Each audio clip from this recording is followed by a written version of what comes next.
Hello guys, welcome back to my channel. और आज मैं आपको बताऊंगी मैथ्स की स्ट्रेटजी। प्री की स्ट्रेटजी तो हर कोई ही बताता है, हर चैनल पे आपको मिल जाएगी, लेकिन मेंस के लिए बताने वाले बहुत ही कम चैनल हैं, या फिर आपको पता भी नहीं है कि वो है या नहीं। मेंस की क्वांट के लिए सबसे बड़ी क्वेरी हमारी क्या है? हमें कोई ना कोई ऐसा सोर्स चाहिए जो कि हमें प्रैक्टिस करवा सके, जो कि हमें ये बता सके कि हमें किस टाइम पे क्या क्वेश्चन कैसे अप्रोच करना है। लेकिन वो चीज़ें हम कैसे सीखेंगे?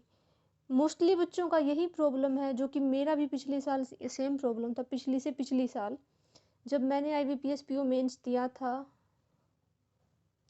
पेपर देखने के बाद मेरी हालत बुरी हो चुकी थी, क्योंकि मैंने कोई प्रैक्टिस नहीं की थी ऐसे ऐसे कंटेंट की। मैंने पहली बार शायद एक मॉक के बाद डायरेक्टली एग्ज़ाम में ऐसा लेवल देखा था। और शायद बच्चों को यही प्रॉब्लम हर मेंस एग्ज़ाम में आती है, खासकर PO लेवल एग्जामिनेशन में। लेकिन इसका सॉल्यूशन क्या है? बच्चों को कभी कोई सोर्स मिलता ही नहीं है, क्योंकि हर एक चैनल पे आपको प्री प्री प्री दिखेगा, क्योंकि वो बहुत ही फेमस चैनल्स हैं। और जो कोई थोड़े बहुत स्टार्टअप चैनल हैं, उन्हें उनका हमें पता नहीं है, उनका हमें ये नहीं पता कि वो चैनल कौन सा है, कौन सी सर अच्छा पढ़ाते हैं। आज मैं आपको वही सब बताऊंगी। सबसे पहली बात, सबसे बड़ी हमारी क्वेरी क्या है कि हमें ऐसे लेवल के क्वेश्चन मिले जो डायरेक्ट एग्ज़ाम में हमको देखने के लिए मिलते हैं। IBPS है, आपको पता है। IBPS हो गया, SBI हो गया, ये हर बार नए नए क्वेश्चन इन्वेंट करते हैं। आपको 1 से 2 DI ऐसे देखने को मिलेंगी जिनको आप टच भी नहीं कर सकते। लेकिन ऐसा नहीं है, अगर आप राइट अप्रोच सीख के जाएंगे तो भी कभी आपको एग्ज़ाम में दिक्कत नहीं होगी। मैं आपको बताना चाहूँगी, जो मैंने इससे पिछली बार साल जो एग्ज़ाम दिया था मैंने IBPS PO मेंस का, उसमें मेरे सिर्फ 4 या 5 नंबर थे। मेरे पास एक्चुअली वो स्कोर कार्ड नहीं है, नहीं तो मैं आपके साथ शेयर करती। लेकिन पिछली साल ही मैंने जब लॉकडाउन लगा तो मैंने उस टीचर को फॉलो किया, डेडिकेशन से फॉलो किया, ऐसे नहीं कि बस किया छोड़ दिया, अच्छे से फॉलो किया। और जो पिछली बार अभी रिजल्ट आया है IBPS PO मेंस का, मेरा सिलेक्शन तो नहीं हुआ है, लेकिन मेरे क्वांट्स के नंबर 20 नंबर हैं PO मेंस में, जिसमें मैंने एक 10 नंबर की DI तक अटेम्प्ट की थी। और बाकी जो DI हैं या जो सेक्शन करने जैसा आया था वो भी मैंने अटेम्प्ट किया है। तो मैंने ये अप्रोच आखिरकार सीखी कहाँ से? तो मैं अभी आपको बहुत ही प्रैक्टिकल स्ट्रेटजी बताऊंगी। ऐसा नहीं कि मतलब कुछ भी ये कह दूं, हर टीचर कहता है या हर कोई बच्चा कहता है कि प्रैक्टिस करो, लेकिन कहाँ से करें? हमें तो यही नहीं पता कि अप्रोच करते कैसे हैं। ऐसी DI को देखते ही डर लगता है कि इसमें लिख क्या रखा है, हमें कभी समझ नहीं आता। ऐसी स्ट्रेटजी बताऊंगी जो आपके बिल्कुल काम की है। आप खुद इम्प्रूवमेंट देखेंगे, अगर ना देखें तो आप मुझे कह सकते हैं, मैं उसके लिए ज़िम्मेवार हूँ। लेकिन आपको मेहनत करनी पड़ेगी। ऐसा नहीं है कि अगर आपको एग्ज़ाम क्लियर करना है, ऑब्वियस सी बात है कि अगर आपको मेहनत करेंगे तभी आप आगे निकल पाएंगे। स्मार्टली भी आप वर्क करेंगे तो ही आगे निकल पाएंगे, सिर्फ मेहनत से कुछ नहीं होता। चलिए ज़्यादा टाइम वेस्ट नहीं करेंगे, सीधा मेन टॉपिक पे आएंगे जो हमारा इशू है। ये जो मैंने आपके साथ अभी नाम शेयर किए हैं, ये वो टीचर्स हैं जो आपके मैथ को 0 से हीरो तक लेके जा सकते हैं, वो भी मेंस के लिए, सिर्फ मेंस के लिए। प्री के लिए बहुत सारे टीचर मैं आपको बार बार बता रही हूँ, आप कहीं से भी कर सकते हैं, लेकिन मेंस ही ऐसा सेक्शन है जिससे कोई टीचर भी करता हुआ डरता है। जो बहुत ही कम ऐसे टीचर हैं जो आपको अप्रोच सिखाएंगे, आपको एक एक पॉइंट सिखाएंगे, और वो भी ऐसे नहीं कि कोई ट्रिक्स से या किसी चीज़ से, बिल्कुल बेसिक से उठा के। आपको बार बार बस इन टीचर्स की वीडियो देखनी है।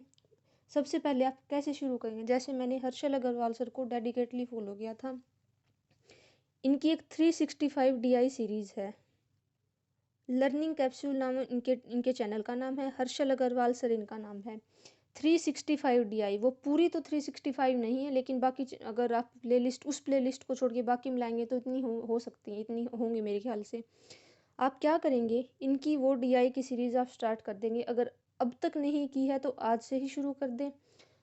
अब भी अगर आप शुरू करेंगे, मेंस एग्जामिनेशन में बहुत टाइम है। आप कट ऑफ तो क्लियर आप कर ही लेंगे, उसके बावजूद आप 10 से 15 नंबर आराम से गेन कर सकते हैं, अगर आपका मैथ सेक्शन वीक है तो भी। जिस भी बच्चे को यही नहीं पता कि मेरे को ये डीआई शुरू कैसे करनी है, कैसे इसकी अप्रोच मैं कर सकता हूँ, आप हर्षल सर की वीडियो स्टार्ट कीजिए। शुरू की डीआई अगर आप नहीं करना चाहते तो मत कीजिए, आप पहले सीखिए सर कैसे करवाते हैं।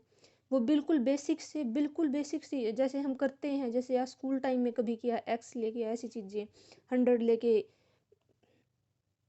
ऐसे वो आपको ऐसी अप्रोच सिखा देंगे कि आप हर एक डीआई करने के काबिल बन जाएंगे। लेकिन आपको वो चीज़ फॉलो करनी है लंबे टाइम तक, ऐसे नहीं कि एक ही वीक की और आपने छोड़ दिया।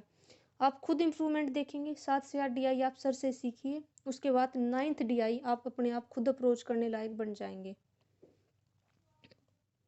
बेस्ट टीचर यही हैं, इन्हीं के पास बहुत सारा कंटेंट है। डीआई भी इन्होंने बहुत सारे डीआई इन्होंने खुद ने डाटा तैयार किया है। ये आईआईटी से पढ़े हुए टीचर हैं और बहुत सारा डाटा इन्होंने पिछले एग्ज़ाम से बिल्कुल एग्जैक्ट मेमोरी बेस्ड इन्होंने उठा रखा है। बस थोड़ी बहुत जो स्टेटमेंट में थोड़ा बहुत चेंज होता है वही है न्यूमेरिकल वैल्यूज़ में, बाकी सब इन्होंने पिछला डाटा उठाया है। आप मेरी बात मानिए, ये ऐसे टीचर हैं जो आपको हीरो बना देंगे मेंस के मैथ्स में, वो भी। उसके अलावा अगर आपकी ये सीरीज़ पूरी हो, मेरा मानना है कि सबसे पहले आप हर्षल सर को ही फॉलो कीजिए। अगर ऐसा कि आप इनको पहले से फॉलो करते हैं या फिर कुछ ऐसा अगर आपको और प्रैक्टिस करनी है तो आप आशीष सर को फॉलो कर सकते, जो कि स्टडीफाइड पे हैं। स्मृति सेठी मैम, ये भी बहुत ही इंटेलिजेंट और बहुत ही अच्छी टीचर हैं जो कि स्टडी नीति पे पढ़ाते हैं। उसके बाद है अंकुश लांबा सर। वैसे तो अंकुश लांबा सर रीजनिंग पढ़ाते हैं लेकिन बहुत सारे डीआई उनकी भी हैं, तो आप उनसे भी सीख सकते हैं। लेकिन प्रायोरिटी क्या रहेगी? हर्षल सर। ये आज तक के सबसे बेस्ट टीचर हैं, सबसे बेस्ट। आप पहले इनकी 365 डीआई की सीरीज़ को पूरा कीजिए, बिल्कुल ध्यान से, बिल्कुल और आराम से पूरा कीजिए। ऐसा नहीं है कि बिल्कुल रास्ते में छोड़ दिया है, मेरे से और नहीं होती, ऐसा मत कीजिए। चीज़ें आपको करनी पड़ेंगी। अगर आपको सिलेक्शन लेना है तो थोड़ी बाद में करें, थोड़ी पहले करें। अगर कम टाइम वेस्ट करेंगे तो आपका ही बेनिफिट है। जैसे मैं हूँ, आप मेरे से सीख ले सकते हैं कि मैंने कहाँ कहाँ अपना टाइम वेस्ट किया और मैं आपको ये चीज़ें बता रही हूँ। और प्लीज़, मेरा कोई ऐसा नहीं है कि मेरा कोई पेड प्रमोशन है, ये मेरा बिल्कुल प्रैक्टिकली जो मैंने किया है मैं आपके साथ वो शेयर कर रही हूँ। आप खुद इम्प्रूवमेंट देखेंगे। लेकिन इसके बाद क्या? आपने डीआई की अप्रोच करनी सीख ली, अब क्या करेंगे? क्या डायरेक्ट मेंस पे आएंगे? क्या आप मॉक पे आएंगे डायरेक्ट, या कहीं से पीडीएफ डाउनलोड करेंगे, या कहीं बुक से करेंगे? आप कहीं से भी कीजिए, बस प्रैक्टिस कीजिए। अप्रोच सीखने के बाद आप हर एक डीआई को 2-2 3-3 तरीके से बनाना सीखिए। अपने तरीके डेवलप कीजिए, किसी का भी कॉपी पेस्ट मत कीजिए कि उसने ऐसे किया था तो मैं इसको ऐसे ही करूँगा। अगर आप एक डीआई को अलग अलग तरीक़ों से बना के देखेंगे तो आपको पता क्या चलेगा कि एग्ज़ाम में मेरे को इस क्वेश्चन में आपको देखते ही पता चलना चाहिए कि मेरे को इसमें क्या अप्रोच लगानी है, क्या शॉर्ट मेथड रहेगा इसका। मेंस की प्रैक्टिस के लिए आप मॉक कर सकते हैं, बिल्कुल कर सकते हैं। कोई भी मॉक कीजिए, कभी भी मॉक को सबमिट मत कीजिए 3 आवर्स का, या कभी कभी 2-2.5 आवर्स का भी इसका मतलब मेंस का मॉक्स होता है। पहले उसको आप कंप्लीट कीजिए, देखिए कि आपने क्या क्या क्वेश्चन कितने टाइम में अटैम्प्ट किया, उसके बाद उसका एनालिसिस करिए, ना कि डायरेक्ट उसको सबमिट कीजिए। उससे आपको एग्ज़ाम वाला फील नहीं आएगा, और वो फील करना बहुत ज़रूरी है। वो प्रेशर, वो आपका माइंड देखना कि आपको अप्रोच पता चली है, यानी क्या स्किप करने जैसा था, क्या अटैम्प्ट करने जैसा था, उसके लिए आपको प्रैक्टिस करनी होगी। आप गाइडली की पीडीएफ से भी कर सकते हैं। अगर आप पेड लेना चाहें तो वो ले सकते हैं, नहीं तो टेलीग्राम पे तो बहुत सारा कंटेंट फ्री मिल ही जाता है, जो किसी भी चैनल का हो, तो आप वहाँ से डाउनलोड करके भी आप कर सकते हैं। लेकिन किसी भी डीआई में सॉल्यूशन में से कॉपी पेस्ट मत कीजिए, अपनी मेथड डेवलप कीजिए जिससे आपको सीखने में आसानी होगी। अपनी लैंग्वेज में आप कैसे भी उनको अप्रोच कर सकते हैं। मैथ्स में आप शॉर्ट ट्रिक कहाँ कहाँ लगा सकते हैं? बच्चे जब शुरू शुरू में तैयारी में लगते हैं तो वो इतनी सारी शॉर्ट ट्रिक के चक्कर में पड़ जाते हैं कि मेरे को अर्थमेटिक में इस चैप्टर की या उस चैप्टर की, या इस उसमें या उसमें मेरे को शॉर्ट ट्रिक लगी। लेकिन शॉर्ट ट्रिक मेरे ख्याल से कभी काम नहीं आती सिंप्लीफिकेशन के अलावा। आप सिर्फ न्यूमेरिकल वैल्यूज़ में आप लगा सकते हैं, लेकिन आप मेरे ख्याल से अर्थमेटिक में भी आप ट्रिक ना यूज़ करें। इससे क्या होगा कि आपका मेंस में नुकसान है। मेंस में ट्रिक्स काम नहीं करती, मेंस में आपका कंसेप्ट पकड़ा जाएगा। और ट्रिक्स कितने क्वेश्चन पे लगा लेंगे आप? अर्थमेटिक जो बैंकिंग एग्ज़ाम में आता है वो कैट लेवल का मैथ आता है, ना कि और एग्ज़ाम जैसा कि सिंपल ही पूछेंगे कि उसने इतने दिन में इतना काम किया, उसने ऐसा नहीं आता। वो नए नए क्वेश्चन बनाते हैं हर साल, रिपीट नहीं होते उनके क्वेश्चन। तो आप अपनी बेसिक अप्रोच इतनी स्ट्रॉन्ग कीजिए कि आपके पास कितना भी बड़ा, कितना भी टफ क्वेश्चन आए आप उसको कर सकें।